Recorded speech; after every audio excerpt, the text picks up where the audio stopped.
Le doy la palabra al doctor Ramiro Ávila, quien nos va a presentar una conceptualización sobre derechos de la naturaleza. Hay muchas entradas para los derechos de la naturaleza.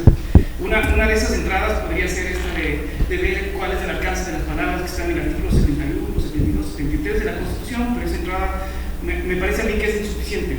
El derecho, entrar a los derechos de la naturaleza desde la parte jurídica exclusivamente, me parece que es empobrecer las posibilidades y las potencialidades de lo que implica los derechos de la naturaleza. Entonces voy a hacer la entrada desde el pensamiento crítico latinoamericano y en particular desde los estudios culturales latinoamericanos. Y ahí hay un concepto que a mí me parece que es tremendamente importante y es de la colonialidad. Ustedes quizás quienes saben esto, es un concepto que fue creado por Aníbal Quijano, y luego ustedes tienen ahí muchos pensadores nuestros como Lander, como Lacan del Guas, el Castro Gómez y todos estos que desarrollaron este pensamiento. La idea de la colonialidad además es importante porque está en el preámbulo de la Constitución. Entonces, si uno quiere entender algunas instituciones que para el derecho son ininteligibles, creo que tiene que acudir a algunas conceptualizaciones que están fuera del derecho. Una de esas es esta colonialidad. Entonces, la colonialidad no es lo mismo que el colonialismo, que es esta imposición política, militar de un Estado sobre otro, sino que la colonialidad tiene que ver con la cultura. Entonces, efectivamente, el colonialismo terminó con las guerras de independencia en toda Latinoamérica, pero nosotros, y esto sostiene el pensamiento crítico latinoamericano, todos nosotros estamos colonizados en el pensamiento, en el ser, en el poder y también en la concepción de la naturaleza. Para ellos, la otra cara de la modernidad, que tiene que ver con el racionalismo, con el capitalismo como economía, con el Estado-nación, con el progreso, la otra cara de la modernidad es la colonialidad, que básicamente son las víctimas del éxito del modelo europeo occidental. Es la otra cara de la modernidad. Si bien existe progreso, desarrollo científico, lo que ustedes quieran, todo eso se logró a base de muchísimo dolor, muchísima presión, a través de conquista y todo esto. Una de las ideas que a mí me parece centrales para entender los derechos de la naturaleza y que proponen ellos es esta idea de la dualidad excluyente. En el proceso de colonialidad hay tres pasos que se han hecho en relación a lograr un pensamiento colonizador. Esos tres pasos son: 1, separar; 2, jerarquizar; 3, dominar. Con esos tres pasos se logra la colonización cultural. Y ustedes pueden ver esto desde los estudios de género o desde la cuestión étnica. Por ejemplo, en género la idea es separar hombres, son distintos a mujeres; jerarquización desde la cultura patriarcal, lo masculino es superior a lo femenino; y el tercer paso es dominar. Y entonces hay un sistema que sistemáticamente oprime a la mujer. Desde los derechos de la naturaleza sucedió algo parecido. Cuando ustedes leen textos desde Descartes en adelante y todo esto, ustedes van a ver que la primera cosa que hace la racionalidad moderna es separar. Y entonces la primera separación es: el ser humano no es animal, y la consecuencia es que el ser humano tampoco es naturaleza. La primera es separación. Y esa separación, yo entiendo que culturalmente no fue fácil, pero ahora es un éxito y está asumida. Estoy casi seguro que ninguno de nosotros se siente animal y ninguno de nosotros se siente particularmente integrado con la naturaleza. Ese es un éxito de la primera categoría, que es separar. Y ustedes van a ver que en la cultura occidental y desde el positivismo todo se separa. Ustedes ven la física, por ejemplo, separar los protones y llevar hasta el quantum, separar todo, hacer las disecciones, entrar, atomizar todo. Esa es la una. La otra es jerarquizar. Y entonces resulta que el ser humano es superior al animal y el ser humano tiene que dominar a la naturaleza. Y ustedes ven en esos mitos judeocristianos, por ejemplo, esa idea de que al final, después de que Dios crea todo el universo, en la perfección de todas las creaciones, en el penúltimo día antes de descansar, crea al ser humano.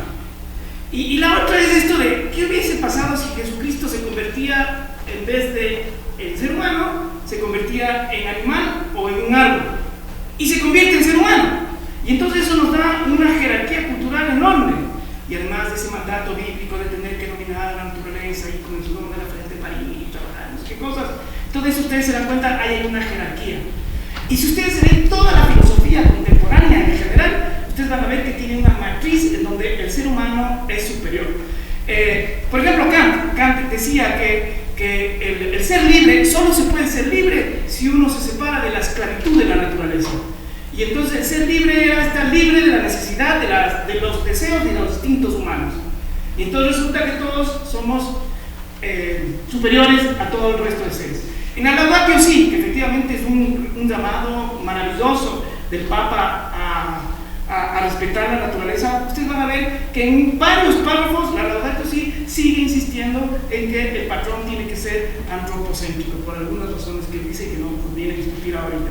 Pero eso no, si ustedes ven casi toda la literatura que se ha escrito aquí en Ecuador, ustedes van a ver que la idea es intentar, cuando uno reconoce a la naturaleza como sujetos de derecho, la idea es intentar pasarse de esta lógica antropocéntrica de la modernidad a pasarse a una lógica biocéntrica. Y el tercer paso es la dominación. Y entonces el ejemplo por excelencia es la explotación de los recursos naturales. En nuestra conciencia ética colonizada, nosotros en general no sentimos la angustia por la explotación de la naturaleza. Bueno, digo nosotros, la mayoría, porque yo estoy casi seguro que por las caras que veo aquí, casi todos los que estamos acá sentimos angustia cuando hay explotación de la naturaleza. Pero en términos éticos es algo parecido.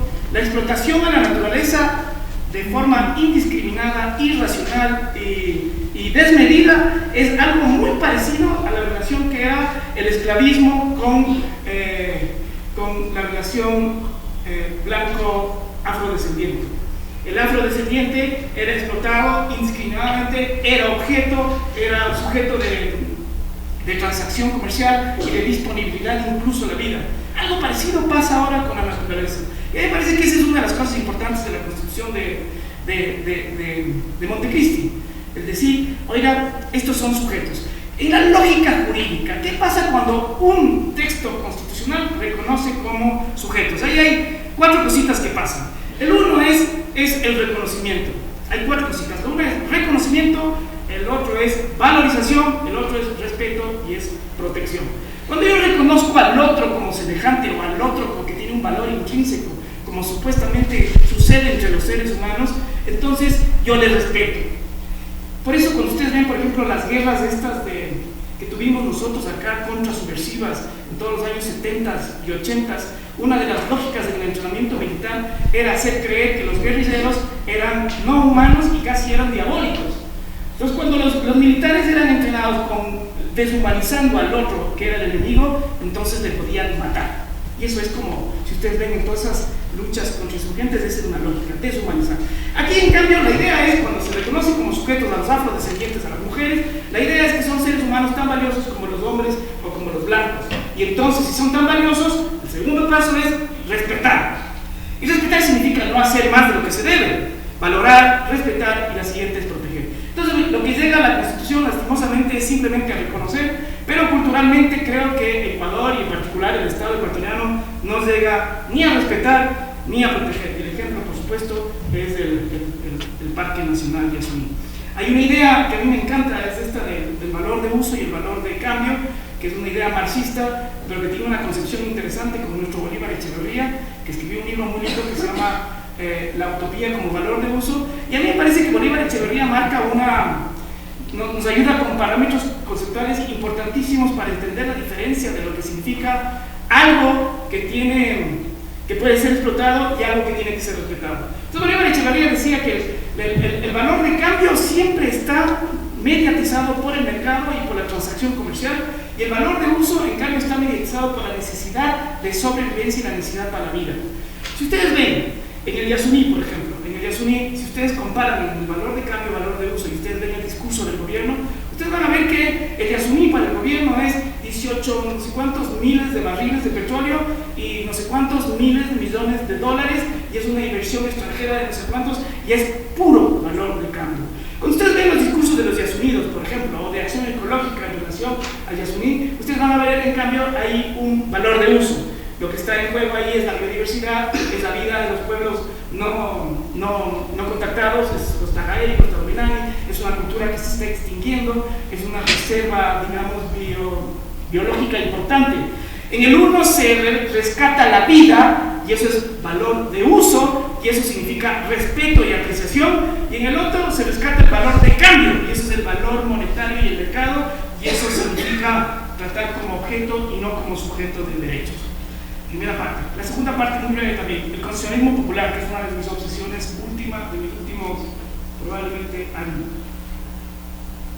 El constitucionalismo popular parte de la premisa de que hay dos tipos de formas de entender la Constitución. La una es una forma elitista, donde lo que interesa son los grandes tratadistas del derecho constitucional, y la otra es una forma popular, donde lo que interesa no son los tratadistas, ni lo que dice el Estado, ni las Cortes Constitucionales, ni el Parlamento, ni los tratados internacionales, sino lo que dice la gente. Desde esa lógica, el constitucionalismo popular lo que intenta es rescatar la voz de la gente que ha sufrido la opresión de un derecho hegemónico. En esa voz de la gente que ha sufrido el poder del derecho, es decir, las víctimas de violaciones, las víctimas de masacres, la explotación, la discriminación sistemática en todos estos años, esos son fuentes de derechos. Es decir, aquí se está hablando de un derecho fuera del derecho. Y en eso está la naturaleza, por supuesto. Ahora, ¿cómo habla la naturaleza? Y ahí tiene sentido quienes están defendiendo la naturaleza, y en ese sentido lo que va a contar el Pablo es importante. La otra es una democracia distinta a la democracia representativa tradicional, que es la que predomina. O sea, aquí la idea es una democracia radical, si quieren una ecodemocracia, y si quieren una democracia cósmica, porque si es que la vida es lo más importante, entonces todas las manifestaciones de vida, incluidas las de naturaleza, y todos los seres que estamos en la naturaleza, incluso las piedras, tienen mucho sentido. Leí por casi casualidad el último libro uno de los libros de Hawkins sobre la historia del tiempo, y claro, uno se da cuenta que las piedras, por ejemplo, es una concentración de energía donde se mueven hilos, y entonces todo se mueve, todo esto que los indígenas, digamos, intuían y decían espiritualmente, ahora científicamente se puede demostrar. Todo tiene vida, y científicamente también con Lovelock, todas esas teorías del planeta Tierra como un ser vivo y la atmósfera y todo. O sea, por donde vaya, yo creo que hay justificaciones a los derechos de la naturaleza. Y el tercer elemento del constitucionalismo popular que quiero destacar es la idea de transformación, es no estar de acuerdo con las cosas que están pasando ahora, que por ejemplo lo estamos viendo, acabamos de vivir en Quito toda una semana de incendios y de dramas que hemos vivido. Estamos viviendo y estamos a punto de tener en diciembre la COP, la Conferencia Mundial sobre el Cambio Climático, y si ustedes leen todos los diagnósticos de cambio climático, si uno lee más allá de la ideología que está atrás, ustedes van a ver que en el fondo es este dualismo excluyente.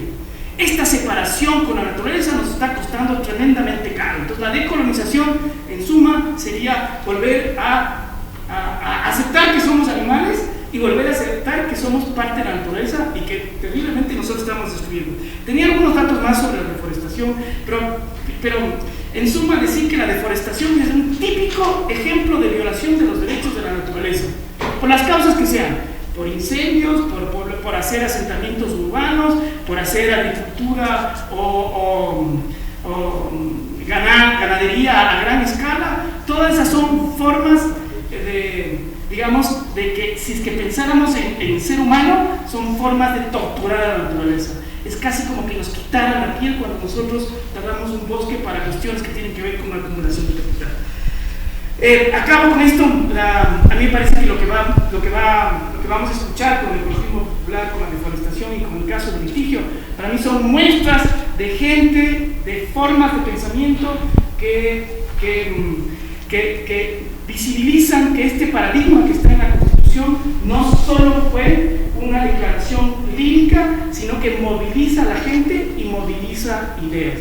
Muchísimas gracias.